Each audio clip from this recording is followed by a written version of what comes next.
Madam ಹೇಗೆ ಲೋಕಾಯುಕ್ತ ತನಿಖೆ ಆಗುತ್ತಲ್ವ madam? ಇವಾಗ ಸಿಎಂ ಅವರು ಅಧಿಕಾರದಲ್ಲಿ ಇದ್ದಂತ ಸಂದರ್ಭದಲ್ಲಿ ತನಿಖೆ ಬಗ್ಗೆ ಯಾವ ರೀತಿ ಒಂದು ನ್ಯಾಯಸಮ್ಮತವಾಗಿರುತ್ತೆ ಅಂತ ಮೇಡಮ್? ಎಲ್ಲ ಇವ್ರ ಅಂಡರ್ ಅಲ್ಲೇ ಬರ್ತಾರೆ ಲೋಕಾಯುಕ್ತ ಪೊಲೀಸರು. ಹೌದು, ಆದ್ರೆ ಇನ್ವೆಸ್ಟಿಗೇಷನ್ ಏಜೆನ್ಸೀಸ್ ಲೋಕಾಯುಕ್ತ ಅಲ್ಲೂ ಸೆವೆರಲ್ ಅಪ್ರೈಟ್ ಆಫೀಸರ್ಸ್ ಇದ್ದಾರೆ. ಆನೆಸ್ಟ್ ಆಗಿ ಈಗ ಫೇರ್ ಇನ್ವೆಸ್ಟಿಗೇಷನ್ ಇದ್ರೆ ನಮ್ಗೆ ಏನ್ ಪ್ರಾಬ್ಲಮ್ ಇಲ್ಲ.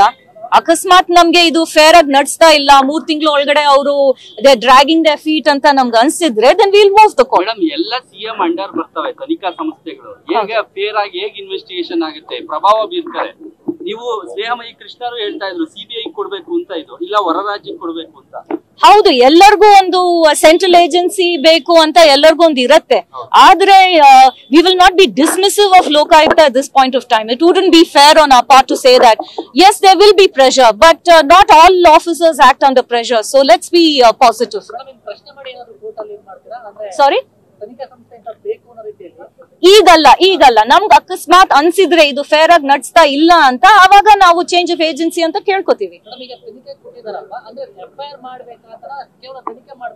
ಇಲ್ಲ ಇದು 156(3) ಅಲ್ಲಿ ಅವರು ಅವರು ಪೊಲೀಸ್ಗೆ ವಾಪಸ್ ಕಳಿಸುವಾಗ ಆವಾಗ ಅವ್ರು FIR ರಿಜಿಸ್ಟರ್ ಮಾಡ್ಲೇಬೇಕು. ಯಾಕೆಂದ್ರೆ ಮೊದಲು ಅವ್ರ ಹತ್ರ ಆಲ್ರೆಡಿ ಹೋಗಾಯ್ತು, ಅವ್ರ FIR ರಿಜಿಸ್ಟರ್ ಮಾಡಿಲ್ಲ. ಅದಕ್ಕೆ ನಾವು ಈ ಕೋರ್ಟ್ ಹತ್ರ ಬಂದಿದೀವಿ.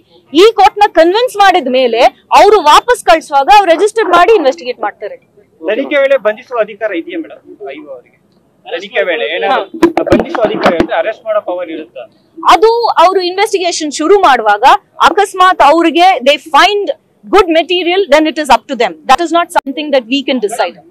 ಪ್ರಶ್ನೆ ಮಾಡಿ ಪರವಾಗಿ ಏನಾದರೂ ಸುಪ್ರೀಂ ಕೋರ್ಟ್ ಅಲ್ಲಿ ಆಗಿರ್ಬೋದು ಅಥವಾ ಸೆಕೆಂಡ್ ಬೆಂಚ್ ಅಲ್ಲಿ ಆಗಿರ್ಬೋದು ಅದನ್ನ ಅವರು ಇದನ್ನ ಸಿಎಂ ಕಡೆಯವರು ಚಾಲೆಂಜ್ ಮಾಡಿದ್ರೆ ಅಂತ ಮೇಡಮ್, ಅದು ನಾವು ಡಿಫೆಂಡ್ ಮಾಡಬೇಕು. ಈಗ ಅವರು ಕೆವಿಯಟ್ ಫೈಲ್ ಆಗಿದೆ, 2 ಕಡೆನೂ ಫೈಲ್ ಆಗಿದೆ. ಇಲ್ಲಿ ಹೈಕೋರ್ಟ್ ಅಲ್ಲಿ ಆಮೇಲೆ ಸುಪ್ರೀಂ ಕೋರ್ಟ್ ಅಲ್ಲಿ 2 ಕಡೆನೂ ಆಗಿದೆ. ಇವತ್ತು ಆರ್ಡರ್ನು ನಾಳೆ ಬೆಳಗ್ಗೆ ರಿಲೀಸ್ ಆಗುತ್ತೋ ಇವತ್ತು ಸಾಯಂಕಾಲ ರಿಲೀಸ್ ಆಗುತ್ತೋ ಗೊತ್ತಿಲ್ಲ. ಆರ್ಡರ್ ಬಂದ ತಕ್ಷಣ ಅದನ್ನು ನಾವು ಕೆವಿಯಟ್ ಹಾಕ್ತೇವೆ. ಹೌದು, ಥ್ಯಾಂಕ್ ಯು.